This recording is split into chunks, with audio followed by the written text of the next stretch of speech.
Bonjour et bienvenue dans cette vidéo que j'ai appelée Le créateur des étoiles contre les destructeurs d'étoiles. La parole de Dieu nous explique un sens caché des étoiles, à savoir que chaque homme a sa propre étoile. Chaque homme que Dieu a créé à son image a sa propre étoile dans le ciel.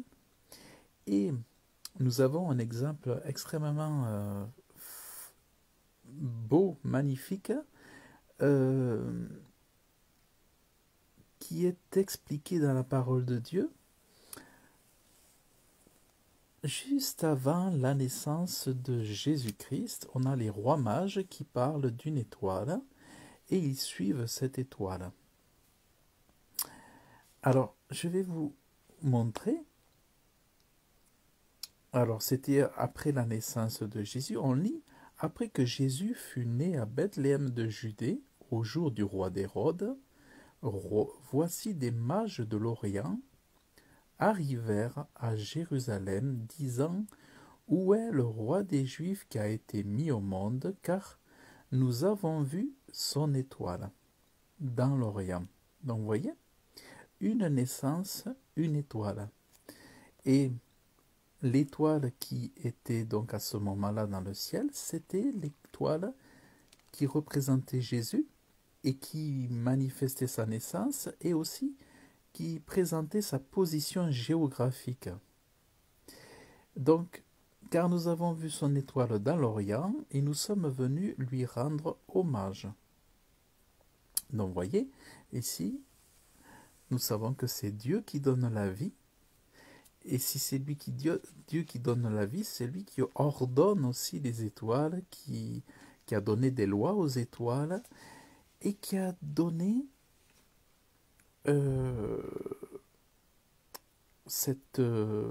comment dire, cette chose formidable, c'est que chaque étoile a pour correspondance un homme, une femme, tout être vivant, à la ressemblance de Dieu. Et c'est ça qui est extraordinaire. Alors donc, les principaux sacrificateurs, les scribes du peuple s'inquient d'eux où le Christ devait naître. Donc ils cherchent où est-ce qu'il devait naître. Alors Hérode, ayant appelé secrètement les mages, s'informa exactement d'auprès d'eux du temps de l'étoile qui apparaissait. Vous voyez, on entend parler, il parle de l'étoile.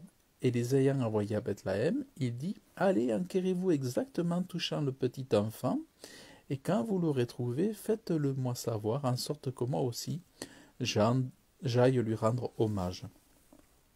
Et eux, ayant ouï le roi, s'en allèrent, et voici l'étoile qu'ils avaient vue dans l'Orient allait devant eux. Vous voyez, donc ils suivaient l'étoile jusqu'à ce qu'elle vînt et se teigne au-dessus du lieu où était le petit enfant.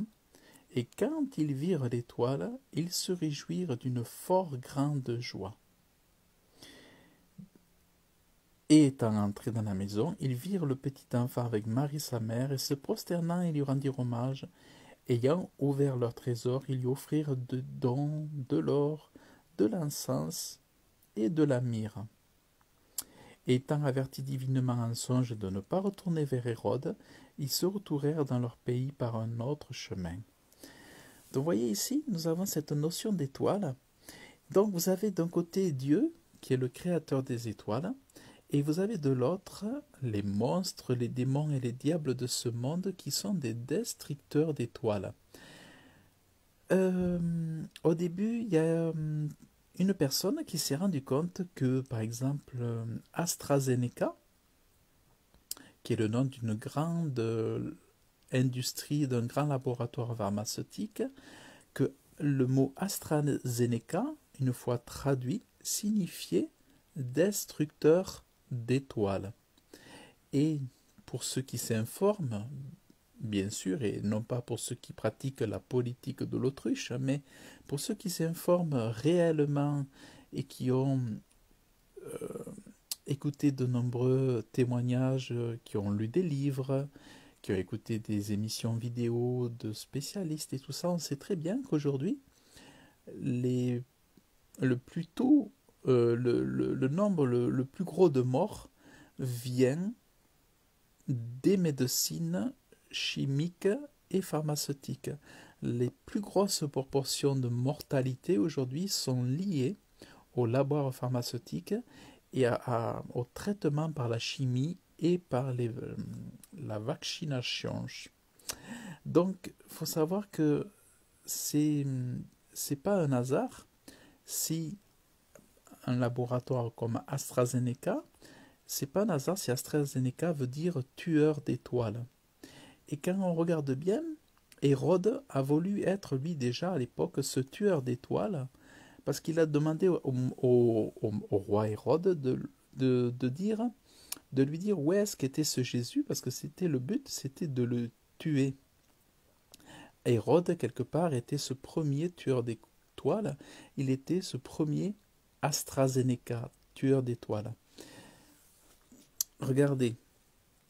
Alors Hérode, voyant que les mages il s'était enfui pour pas lui dire où était Jésus, il fut en colère et il envoya, il fit tuer tous les enfants qui étaient dans Bethléem et dans tout son territoire depuis l'âge de 2 ans et au-dessous. Là, il a fait un massacre, un génocide. Hérode, il a tué tous les bébés, tous les enfants, toutes les étoiles entre 2 ans et 0 ans. Toutes les petites, toutes les étoiles, Hérode a fait un carnage, un massacre, un génocide chez les enfants. Et, et en fait, donc, en tuant des enfants, il a été ce tueur d'étoiles. Et c'est important de comprendre ça aujourd'hui, c'est que les, les pervers, ceux qui se disent, qui disent qu'ils ont des bonnes intentions pour faire ce qu'ils font aujourd'hui parce que c'est pour sauver le monde, en fait c'est tout le contraire. C'est des langages pervers pour détruire les étoiles que chaque être humain est. Chacun de nous sommes une étoile et nous avons été voulus de Dieu, nous sommes aimés de Dieu, et d'autres, au contraire, veulent détruire ces étoiles. Il faut savoir que Dieu a dit remplissez la terre, parce qu'il y a toujours encore et encore de la place sur terre. Dieu a dit remplissez la terre. Et les eugénistes, les transhumanistes, les meurtriers, qui sont les propriétaires des industries chimiques et pharmaceutiques, eux ils disent on est trop nombreux. Dieu il dit remplissez la terre, et les eugénistes disent on est trop nombreux, c'est pas possible, 7 milliards d'habitants, c'est pas possible. Mais c'est un mensonge. Il y a encore beaucoup de place. Simplement le problème c'est quoi? C'est qu'ils ont arrêté l'agriculture, ils ont arrêté par tout un tas de mensonges de laisser vivre les agriculteurs, les producteurs, voilà tout ça. Mais en réalité, il y a de la place sur la terre, mais de la place, vous n'en imaginez pas. On pourrait être 15 milliards, on pourrait être 30 milliards, on arriverait à trouver de la place. Vous inquiétez pas. Et puis en même temps que les gens peuplent la terre, il y a toujours des gens qui meurent naturellement. Que ce soit le problème il y a toujours des morts. Donc d'un côté, on a les eugénistes, transhumanistes, des menteurs assassins qui disent on est trop nombreux. Et de l'autre côté, on a Dieu qui dit c'est moi qui donne la vie. Et si je donne la vie, c'est parce qu'il y a de la place pour que la vie prenne place sur la terre. Dieu c'est lui qui a tout créé, donc il sait très bien s'il y a de la place ou pas. Donc s'il nous donne la vie, c'est qu'il y a la place sur la terre. Mais avec cette sagesse folle, démoniaque, il laisse croire aux gens qu'il n'y a plus de place. Et toutes ces idées qui font croire, qui mettent dans la pensée des gens qu'il n'y aurait plus de place sur la terre, c'est des mensonges qui viennent tout droit de l'enfer. Il y a de la place, on pourrait être 15 milliards, 30 milliards. Si Dieu donne la vie, Ben, c'est qu'il y a de la place, tout simplement. C'est pas à nous de dire, ben, on va arrêter de faire des enfants ou on va, on va tuer les enfants qui sont de trop ou on va avorter, toutes ces choses-là. C'est complètement monstrueux. C'est complètement monstrueux et ce sont des pensées perverses. Donc, tout comme Hérode, qui a tué toutes ces étoiles, aujourd'hui, ce qu'on remarque, c'est que ça n'a pas commencé qu'aujourd'hui, mais d'après les livres sur l'histoire, par exemple, dans des livres comme ça, c'est l'histoire de la fausse médecine, hein, qui est tenue par des banquiers, des brigands, des meurtriers. Qu'est-ce qu'on apprend? Regardez bien le titre. On apprend que souvent, ce sont les enfants qui sont ciblés. Et aussi, ce sont les femmes qui sont ciblées pour faire la stérilité. Généralement, toutes ces vaccinations-là, c'est volontaire pour amener la stérilité, pour dépeupler. Et c'est des notions d'eugénisme. L'eugénisme, c'est des trucs qui viennent de l'enfer. C'est démoniaque. Et ils s'attaquent à nos enfants. Et ce que j'ai découvert depuis quelques jours, c'est que les nanotechnologies sont aussi dans les masques et toutes ces choses vont vont modifier à la fois finalement on devient des OGM et tout ça, mais en fait ça vient détruire de l'intérieur. Ce sont des êtres qui bougent, des nanoparticules qui bougent et qui viennent dans le corps et qui au fur et à mesure vont détruire, vont amener des maladies, des problèmes terribles. Donc dites-vous bien que la cible, c'est les enfants et les femmes enceintes, et c'est pour amener aussi chez les femmes la stérilité. Et, et tout ça, c'est le meurtre. C'est le meurtre, c'est pour détruire les étoiles. Mais je vous rappelle aujourd'hui que Dieu vous aime et qu'il vous a voulu pour que vous soyez heureux et pas malheureux, pour que vous ne soyez pas culpabilisés, mais pour que vous sachiez que vous avez de la valeur et que personne n'a le droit de vous détruire. Personne n'a le droit et vous n'avez pas à vous laisser faire. Vous n'avez pas à vous laisser faire. Vous pouvez dire non et autant que possible, dites non. Dites non et, euh, et cessez de croire aux mensonges. Cessez de croire que des assassins vont vous faire du bien. Cessez de croire que des assassins veulent votre bien. Ça n'a pas ni queue ni tête. Ça n'a pas ni queue ni tête.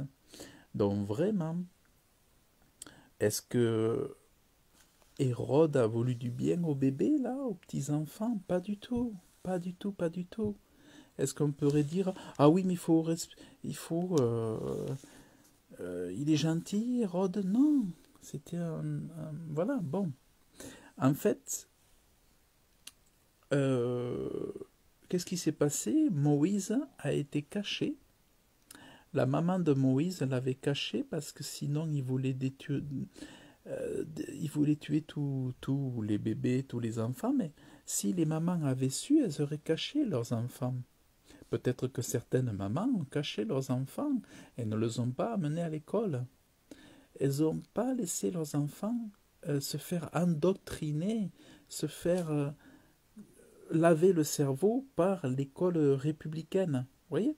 Donc, il y a des périodes qui sont difficiles, qui vont durer peut-être 1 an, peut-être 2 ans, peut-être 3 ans, mais faites ce qui est pour protéger votre enfant, pour protéger vos enfants et surtout pour protéger aussi votre vie, pour vous respecter. Respectez-vous et vraiment, sachez que vous avez des ennemis qui ne vous le veulent pas du bien. Tel qu'aujourd'hui nous voyons nos gouvernements, ils nous veulent du mal. Ils sont au service de gens qui n'ont qu'en tête la finance et le pouvoir, qu'ils n'en ont rien à faire de vos vies. Ils n'en ont rien à faire de vos étoiles. mais c'est celui qui vous a créé, qui vous a donné le souffle de vie, qui vous a donné l'esprit, l'âme qui vous aime. Donc vraiment, moi je vous dis, soyez réconciliés avec Dieu et que par ce message, vous sachiez que Dieu vous aime. Voilà. Donc c'est vraiment ce que je voulais vous dire et pour vous rappeler qu'il y a un combat spirituel contre la vie de chacun, contre votre vie. Donc vraiment, vraiment, sachez qu'il y a un combat et qu'il y a vraiment des puissances de méchanceté dans ce monde. Voilà, donc c'était le message que je voulais vous partager. Puisse ce message vous toucher, vous réveiller, vous pouvez le partager. Donc, écoutez, je vous souhaite une bonne journée, que Dieu vous bénisse abondamment dans le nom de Jésus-Christ, et je vous dis à très bientôt.